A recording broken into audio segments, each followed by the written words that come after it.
अजब ये दोगलापन है, उन्हें हमारा गम नहीं दिख जाते हैं सड़कों पर गोलियां बरसाते हुए मगर उन्हें हम पे बरसता बम नहीं दिखता। तलवारों पे सरवार दिए। अगर आपको कोई याद नहीं करता तो आप कर लिया करो, क्योंकि रिश्ते निभाते वक्त मुकाबला नहीं करते मेरे दोस्त। गांव को गांव ही रहने दो साहब, क्यों शहर बनाने पर तुले हो। गांव में रहोगे तो माँ बाप के नाम से जाने जाओगे, और शहर में रहोगे तो मकान नंबर से पहचाने जाओगे।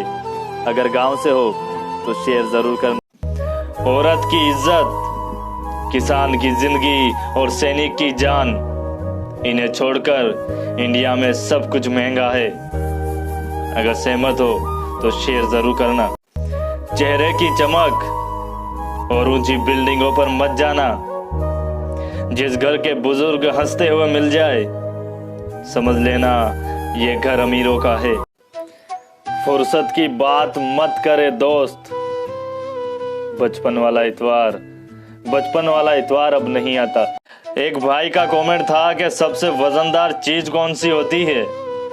मेरे भाई, सबसे वजनदार चीज खाली जेब होती है। इंसान का चलना मुश्किल हो जाता है।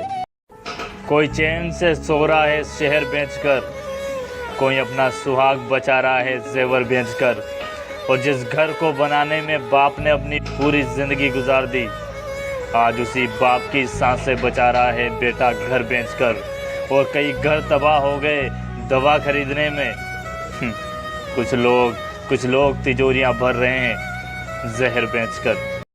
किसी इंसान को कुछ वक्त के बुरे व्यवहार की वजह से उसे हमेशा के लिए बुरा ना समझे, क्योंकि कभी कभी वक्त बुरा होता है, इंसान नहीं। हमारे घर में 2 पंखे हैं, मगर उनमें से एक ही चलता है। जो चलता है उस पर बहुत धूल जमी है, और जो बंद पड़ा है वो एकदम साफ है। मगर बाहर से जो भी आता है उस बंद पंखे की तारीफ करता है, कहता है कि इसकी तरह उस पंखे को भी साफ रखा करो। अब उन्हें कैसे समझाऊं कि जो जिम्मेदारियां उठाते हैं वही तो गंदे होते हैं। एक गांव में 2 भाई रहते थे। भाई जब भी बड़े भाई से कुछ भी मांगता था, बड़ा भाई हंसते हंसते उसकी हर ख्वाहिश पूरी करता था। एक दिन छोटे भाई ने बड़े भाई से पूछा कि भाई, मैंने तुम्हें कभी अपनी ख्वाहिश पूरी करते नहीं देखा, कभी तुम्हें अच्छे कपड़े पहनते नहीं देखा, क्यों? बड़े भाई ने जो जवाब दिया उसे सुनिएगा कि रूखी सूखी जैसी भी हो रोटी खा लेता हूँ।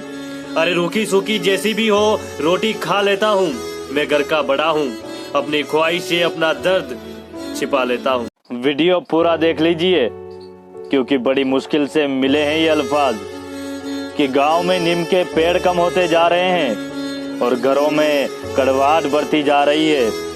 होठों से मिठास कम होती जा रही है और शरीर में शुगर बढ़ती जा रही है।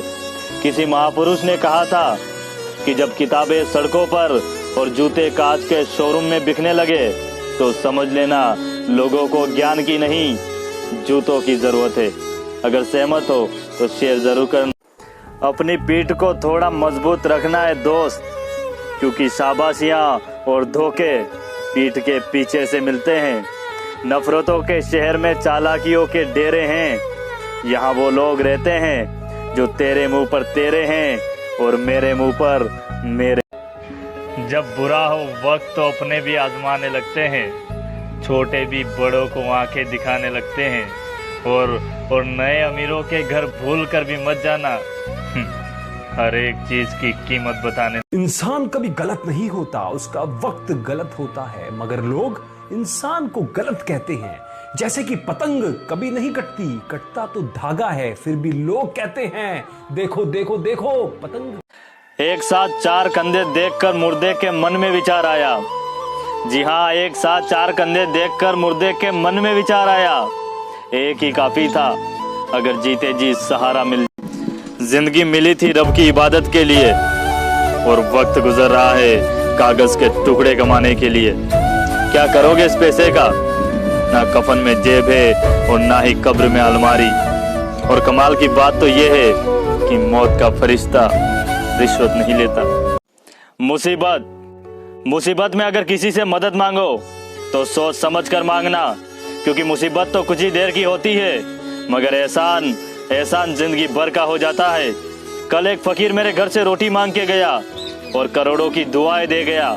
समझ नहीं आया कि गरीब वो था या मैं।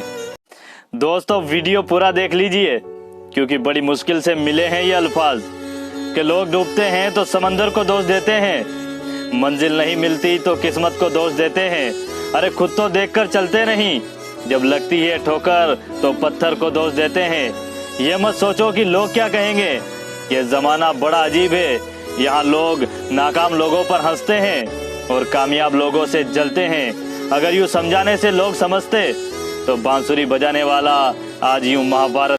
अगर किसी को मेरी ये बात बुरी लगे तो माफी चाहूंगा कि आदमी की नीयत वक्त और हालात पर बदल जाती है। जी हाँ, आदमी की नीयत वक्त और हालात पे बदल जाती है। अगर चाय में मक्खी गिरे तो चाय फेंक देते हैं और घी में मक्खी गिरे तो मक्खी फेंक देते हैं। दोस्तों, आज एक और नई सीख मिली है। जब मैं बाजार गया तो मैंने फल वाले से पूछा कि अंगूर क्या भाव है। उसने कहा कि 80 रुपए किलो। पास में ही कुछ टूटे हुए अंगूर पड़े थे। मैंने पूछा ये क्या भाव है। उसने कहा कि ये 40 रुपए किलो। मैंने कहा ऐसा क्यों। उसने कहा कि ये अपने गुच्छे से टूट गए हैं, इन्हें कोई लेता ही नहीं। मैं उसी वक्त समझ गया कि जब हम हमारे परिवार के साथ जुड़े रहते हैं तो हमारी कीमत पूरी होती है, और जैसे ही परिवार से अलग हो जाते हैं तो हमारी कीमत आधी हो जाती है। अगर सहमत हो तो शेयर जरूर करना। कौन देता है उम्र भर का सहारा।